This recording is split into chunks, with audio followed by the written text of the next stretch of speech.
Hey, welcome to the podcast. This is the first episode of Solved or Unsolved podcast. I'm your host, Brent, and I'm a former law enforcement officer with 14 years experience. I've done everything from traffic stops to processing crime scenes to actual helping prosecution of murder cases. So pretty much the whole gamut. I've done, there's not a lot I haven't done in law enforcement. What the podcast is going to be, we're going to talk about solved and unsolved, mainly criminal crimes, criminal cases. Some of them you'll be very familiar with, maybe find out something about them that you didn't know before, and some of them, well, like today's, you've probably never heard of it. Pretty not very well known in a small town. And every now and then, I'm going to throw in some episodes of like strange or odd occurrences or things that happened that were never solved or maybe were solved, and we'll discuss those also. But today we're going to talk about basically murder in a small southern town. And this was back in 1981 in a small town in Arkansas, which if you live in a small town or you have lived in a small town, most people that live there have lived there many years, most of them all their life. And they tend to be very nosy places. People tend to want to get in everyone's business. You'd be going down the road and someone's like, well, there's old Joe. What's he coming out of that road? Wonder what he's doing down that way. If you live in a small town, you know exactly what I'm talking about. Well, in this town, Van Buren, Arkansas, it's sort of in northwest Arkansas, 1981, you had Rui Ann and Hugh Park. Married couple.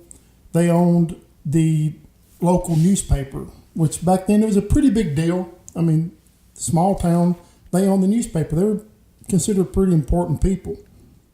And Rui Ann, she was a retired school teacher, but she sort of wanted to be involved in everything. Sort of more than that, wanted to be in charge of everything. She was rude. She was more. She thought she was more than what she was. She sort of thought she was upper class, sort of uppity, and really wasn't that. And it wasn't very well liked in the community at all. Like I said, small towns, everyone knows everyone.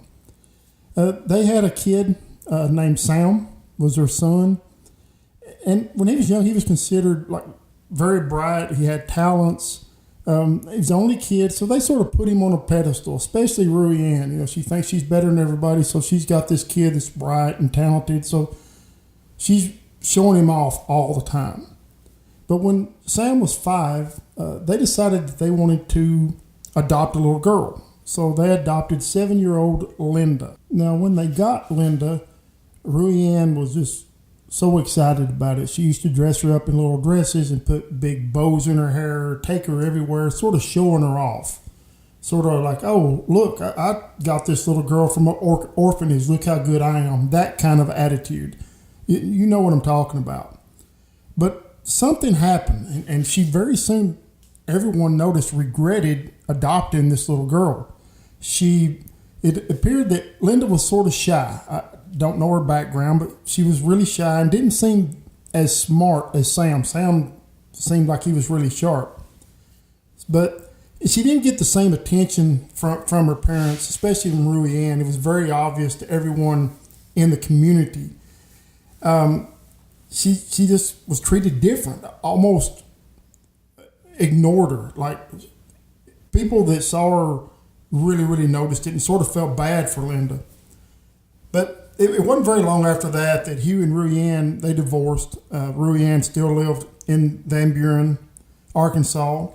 And after high school, Sam and Linda, they both enrolled in the University of Arkansas. But they sort of went two different ways. Linda got married and just lived about 3 hours away, somewhere in Arkansas. I think it was Cabot. And married, didn't work, just stayed at home, housewife, just kept to herself. You just really didn't even notice her. But Sam, he graduated from law school, and he went back to Van Buren and became the youngest U.S. prosecuting attorney in that part of Arkansas ever.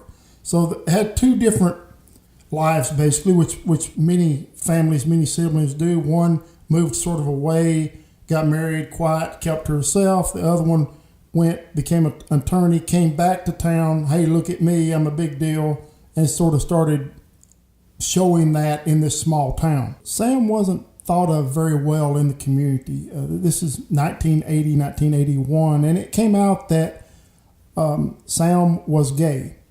And small town Arkansas, that just didn't go very well back then. They said he would go and young men that were in jail and bond them out and get them out of jail and take them to his house, and he would have them do odd jobs for him. They would end up drinking, had a lot of parties, a lot of loudness. Small town, that's house down the street, they party all the time, there's people in and out. People watched that stuff and they really started talking about it. But his partying, it became an everyday thing. He really started getting a alcohol problem and actually lost his job as a state prosecutor because of the alcohol. So Sam moved in a house literally maybe 100, 200 feet from his mom's house. His mom's house was up on a big hill, very, very in town, but on a humongous hill, basically where she could look down on everyone. And there were 2 or 3 houses in a row next to her house that faced her house. Her house faced town, and these 3 rent houses faced her house. It literally could throw a rock from where Sam lived to where his mom lived in this bigger house. And he started his own practice in this house, but wasn't getting much business at all. People just didn't like him that much. They definitely did not like his lifestyle. And it got to the point where Sam was needing some money. There were a lot of his acquaintances that said that he was constantly trying to borrow money from his mom. Even that there were public arguments where they were out in public about him wanting money, and he was just constantly trying to get money from her. And she would get very angry about it. May the 16th, 1981, when everything sort of changed for the whole community, basically. Sam had went over to a married couple's house, was having dinner with them that night. He sat around. They said he was in a good mood, no problems, acted normal. And then about 7 o'clock, he went back to his house, which is right there across from his mom, Rui Ann. That night, he said that he had talked to his mom on the phone. Don't know if there was any arguments on the phone.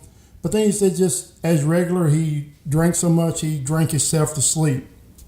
So he gets up the next morning. Of course, he has a hangover.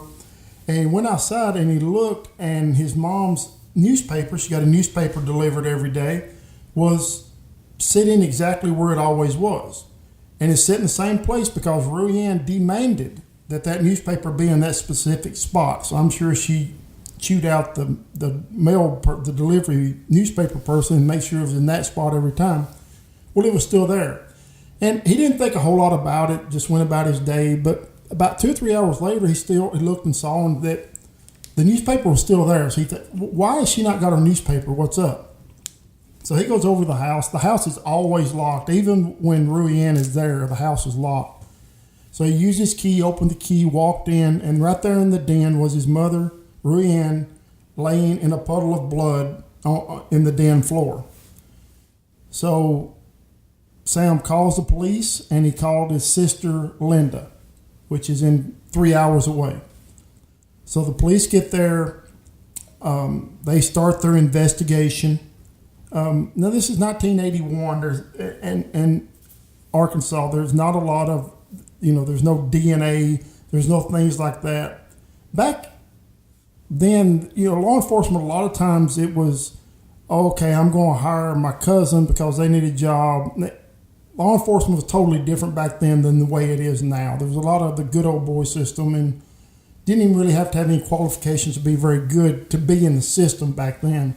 So for everything I read, that they did a crackerjack box, that they didn't do very well at all on investigating, or there was said that there was a bloody handprint on the refrigerator that they never even took prints of. I don't even know if they took pictures of it. It never came up, but that was, of course, today you would definitely, that would be the sole all the attention given to that because they would be able to tell almost exactly whose handprint that was, blood type, DNA, and the whole 9 yards. So the police are there doing their investigation, and Linda shows up. She lives 3 hours away. And, of course, she's upset, and Sam's upset. And the police are just not really interrogating them, but asking them questions about where were they. Linda said, well, I was with my youngest child in my home in Cabot, 3 hours away. They asked Sam, where were you? He said, well, I don't know. I drank, I passed out, and I don't remember anything. So, of course, all the attention went towards Sam. I mean, his doesn't have an alibi, and he lives right there as far away as you can throw a rock. So Linda goes back home, and the police are investigating this, and they're like, the door was locked, and there was only 3 people who have a key. That was Ruyanne, Linda, and Sam. So all the attention goes to Sam. And it was said that the police did not like him because of his lifestyle, and that's another reason that all the attention was put on Sam. But from what we're hearing so far, rightly so. He has no alibi. He lives right there, publicly in fights with her out in public. He needs money. He's drinking all the time. He's not happy. So, of course, that's where the attention is going to go.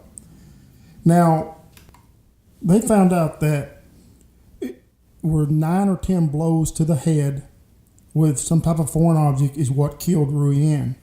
And there were some long black hairs in her hand, squeezed in her hand that she had hold of. But Sam, he had short brown hair. And like I said, the fingerprint that I know of, they never even did anything with that. But they asked Sam if he would take a polygraph. And so he did, and he passed the polygraph.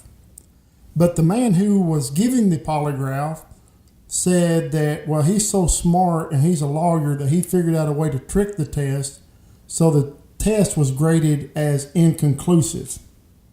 Now, I wanted to say something about polygraphs.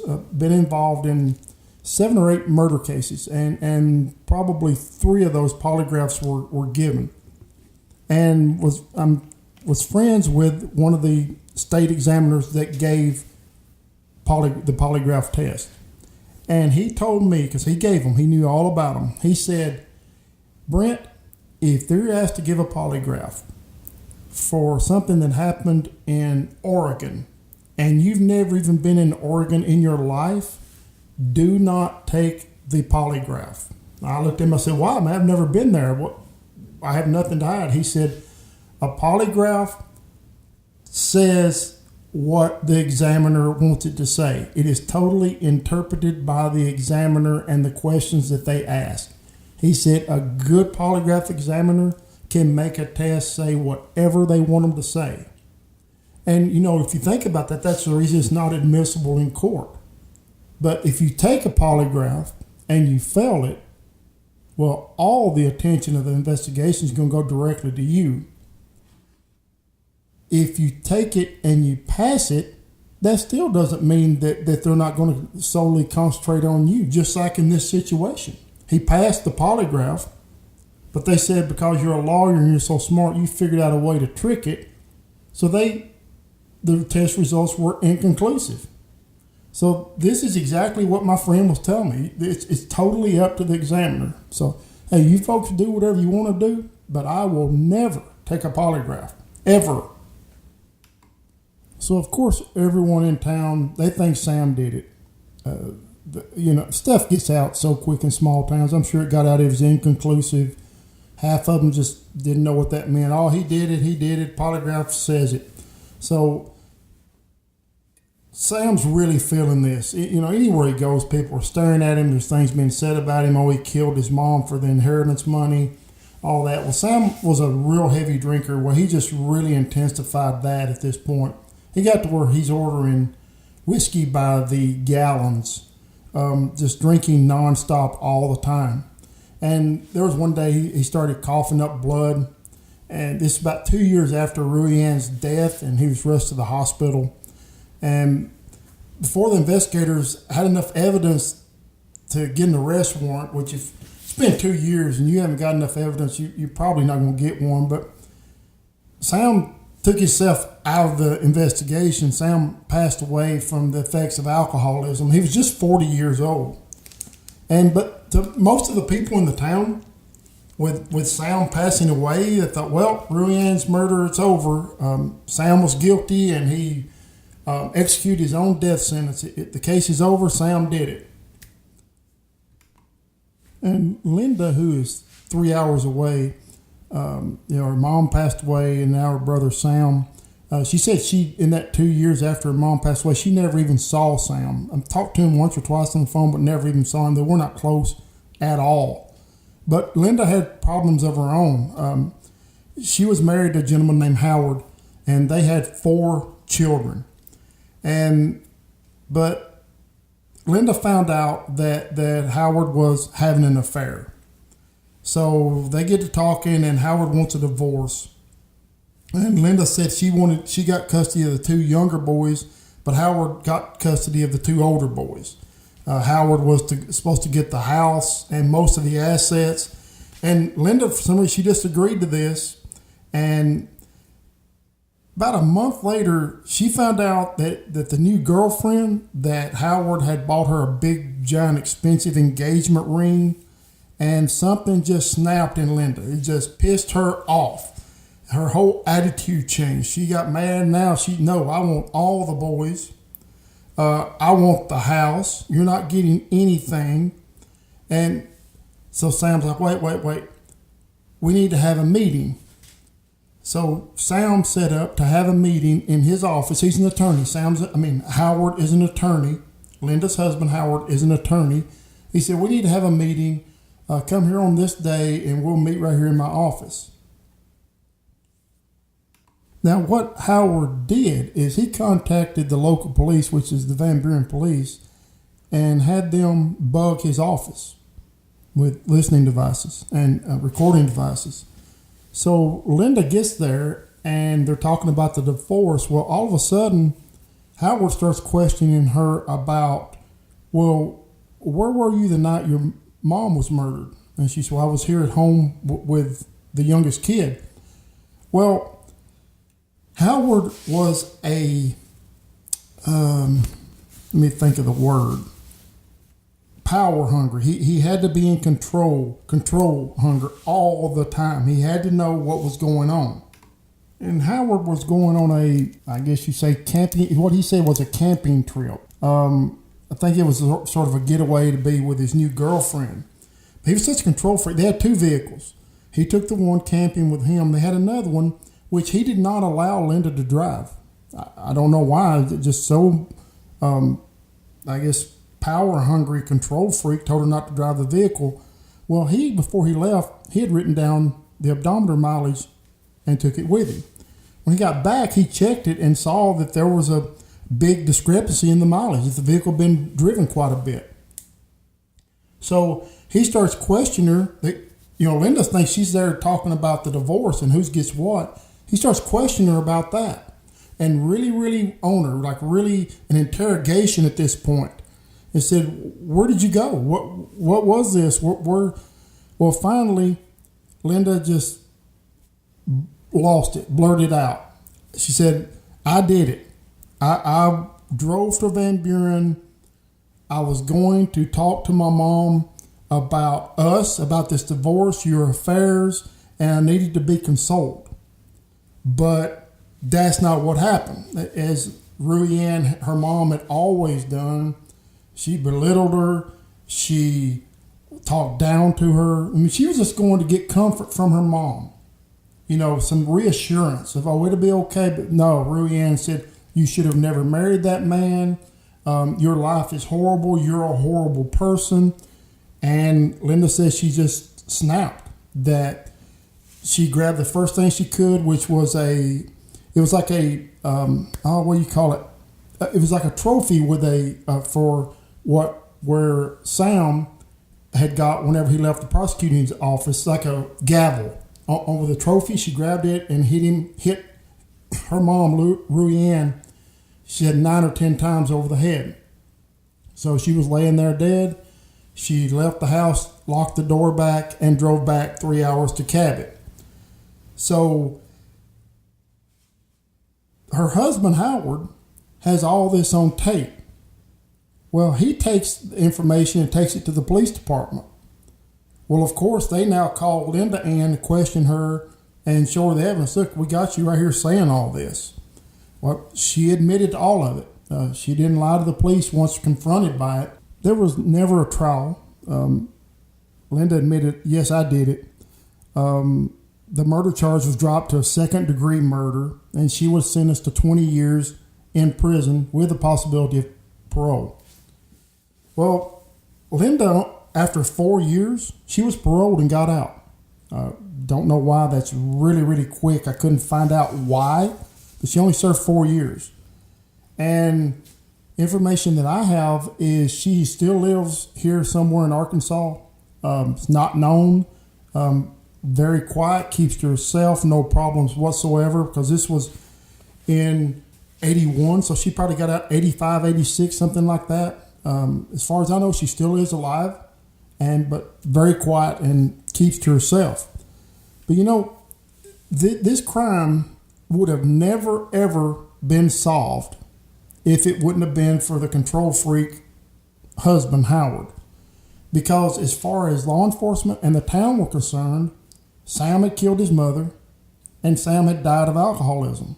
The case was over.